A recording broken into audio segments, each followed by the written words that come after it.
ছোটবেলা থেকে এই আশপাশে একটা কথা শুনে বড় হয়েছি, ইনফ্যাক্ট দুটো কথা শুনে বড় হয়েছি নিয়মিত। এক, এটার বিচার আল্লাহ করব।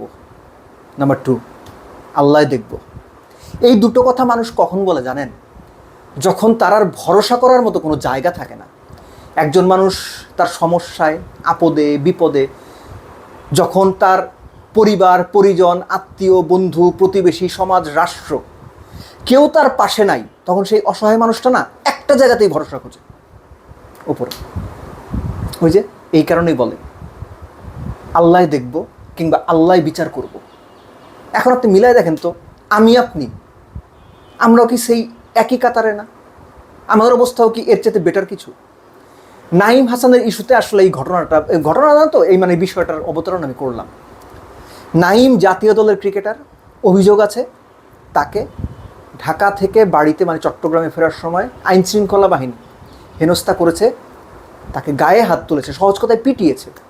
এটা নিয়ে পুরো দেশ এখন তোলপাড়। হওয়ারই কথা জাতীয় দলের ক্রিকেটারের সঙ্গে এমন ঘটনা। এর আগে এই ঘটনার প্রথম প্রতিক্রিয়া আমি একটা ফেসবুক পোস্টে লিখেছিলাম যে বাংলাদেশ সাবেক শুটার, কমনওয়েলথ গেমসের স্বর্ণজয়ী শুটার আসিফ, তিনি ঢাকা এয়ারপোর্টে এসে আইনশৃঙ্খলা বাহিনীর হাতে মার খেয়েছিলেন, তার হাত ভেঙে গিয়েছিল। আমি তখন ছোট, কিন্তু ঘটনাটা মনে আছে। সো ন্যাশনাল অ্যাথলিট বলে এই ব্যাপারটা নিয়ে প্রচুর আলোচনা, সমালোচনা তো হচ্ছেই, ধিক্কার, ছিছি, আন্তর্জাতিক মিডিয়ায় নিউজ হয়ে গেছে।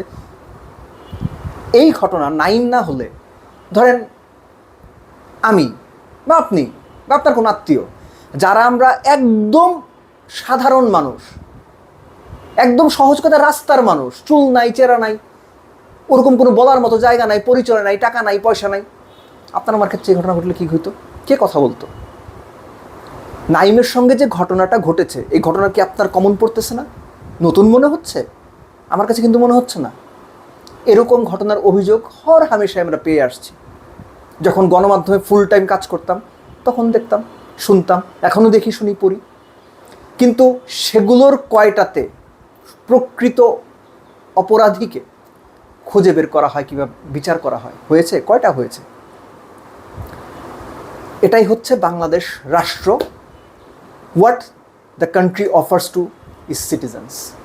এর বাইরে আমাদের কোনো কিছু পাওয়ার নেই। এই কারণে আমরা আল্লাহর কাছে বিচার দিই, কারণ আমরা অসহায়। অনেকে বলছেন এইবার দেখব বাপের দোয়া ক্রিকেট বোর্ডের ক্ষমতাবান মন্ত্রীর ছেলেরা কি করে, তামিম ইকবাল কি করে, কোয়াব কি করে, মিঠুন কি করে। এখানে আপনারা যারা বলছেন এই ব্যাপারগুলো সঠিক বলছেন না, অতি আবেগে বলছেন। ক্রিকেট বোর্ড পুলিশ না, ক্রিকেট বোর্ড র্যাব না, কোয়াবের ক্ষেত্রে একই কথা প্রযোজ্য। তারা আসামি খুঁজে ধরে এনে বিচার করবে না। তারা তাদের কনসার্ন জানাতে পারে, জানিয়েছে। তারা তাদের সহজ কথায় যে এই বিষয় নিয়ে নিন্দা জানাতে পারে, জানিয়েছে। নিন্দা, উদ্বেগ যাই বলেন না কেন তারা সেটা জানিয়েছে। এর চাইতে বেশি কী করতে পারে? সরকারের সর্বোচ্চ স্তরে যোগাযোগ করতে পারে যে এই ঘটনার বিচার করা হোক, তাদের সেই সক্ষমতা আছে। এই সক্ষমতার প্রশ্ন আরেকটা ব্যাপার আসে। আমি আপনি যারা সরকারের স্তরে যোগাযোগ করতে পারবো না, যাদের সঙ্গে এই ঘটনা ঘটে বা ঘটেছে বা আগামীতে ঘটতে পারে, তারা কি করবে? তার কথা কে বলবে? আজকে আমি নাঈমের কথা বলছি, আমার কথা কে বলবে যদি এই ঘটনা আমার সঙ্গে ঘটে? সো এটাই হচ্ছে রিয়েলিটি। আমাদের আসলে আল্লাহর কাছে বিচার দেওয়া ছাড়া কিছু করার নেই। রাষ্ট্রের কাজ নাগরিকের নিরাপত্তা নিশ্চিত করা, রাষ্ট্রের কাজ বিনা কারণে কোনো নাগরিক যেন হয়রানি না হয় সেটা নিশ্চিত করা, হয়রানি হলে যে বা যাদের কারণে হয়েছে তাদেরকে বিচারের আওতায় আনা। এই কাজগুলো কি বাংলাদেশ সরকার বা রাষ্ট্র ঠিকঠাক করতে পারে? পেরেছে? কবে পেরেছে? কত বছর হলো বাংলাদেশ স্বাধীন হয়েছে? নাগরিক সুবিধা, নাগরিক হিসাবে অধিকার আপনি আমি কতটুকু পেয়েছি? পাদও পেয়েছি? মনে করে দেখেন তো। নাঈমের ঘটনাটা নিয়ে পুরো দেশ তোলপাড়। নাঈমের ঘটনা নিয়ে সবাই কথা বলছে, আন্ডারস্ট্যান্ডেবল, সবাই বলবে। কিন্তু 3 দিন 4 দিন পর এটা ভুলেও যাবে। আবার কোনো নাঈমের সাথে যখন ঘটবে তখন আবার আলোচনা আসবে। কিন্তু ইন বিটুইন এই ঘটনাগুলো কি থামবে? এই ঘটনা হয়তো কমে যেত, থামতো কিনা জানি না, কিন্তু হয়তো কমে যেত যদি প্রিভিয়াসলি যে ঘটনাগুলোর অভিযোগ রয়েছে সেগুলোর সুষ্ঠু তদন্তের মাধ্যমে দোষীদের বিচার করা হতো। এগুলো হয়েছে বলে অ্যাটলিস্ট আমি কখনো গণমাধ্যমে সেভাবে পাইনি। আপনারা পেয়ে থাকলে আমাকে জানাবেন বা কমেন্ট বক্সে জানাবেন। So this is the reality. বাংলাদেশে থাকতে হলে এই রিয়ালিটি মাইনে আপনার থাকতে হবে, আপনার কানেকশন তৈরি করতে হবে বড় মানুষের সাথে, যেন আপনি বিপদে পড়লে আপনার একটা ফোন সেই বড় মানুষদের পর্যন্ত পৌঁছায়। তাইলে আপনি মোটামুটি একটু সেফ থাইকা চলতে পারবেন। সেটা যদি না থাকে, আমার মতো যদি হন যে কোনো বড় মানুষের সাথে কোনো পরিচয় নাই, একদম সাধারণ মানুষ, নুন আনতে পান্তানা ফুরাইলেও মোটামুটি ওই লেভেলের সাধারণ মানুষ, তাইলে ভাই আপনার বিপদ আছে।